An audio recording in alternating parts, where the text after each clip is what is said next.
ตื่นเช้ามาก็ได้เวลาทำมาหากินแล้วเด้อเสียมเด้อเสียมฝนตกแง่เมื่อคืนนี่ตกอีกแล้ว2 มื้อแล้วฝนตกกลางคืนเสียมอันนี้เสียมเหล็กแหนบแท้เด้อบ่ต้องยานบ่ต้องปกนี่เบิ่งมีหอดขี้เมียงของแท้ถ้าผู้ใดสั่งตัวสุดท้ายสิบ่มีสิทธิ์เลือกเด้อน่าสิเป็นตัวขี้เมียงอันนี้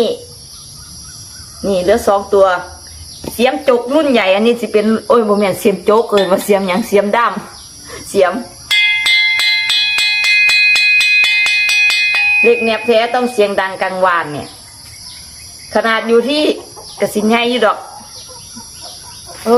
พอดีหันเห็นพอดีฝนตกแห้งเมื่อคืนนี่ขี้ดินอ่อนแล้วเด้อ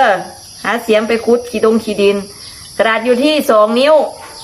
2 นิ้วเกือบ3 นิ้วเลยหน้ากว้างประมาณนี้แหละเด้อมันพอถนัดในการถือ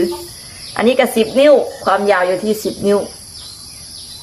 300ส่งฟรีขอคนสะดวกโอนโค้งสุดท้ายแล้วเหลือ2 สิ้นนี่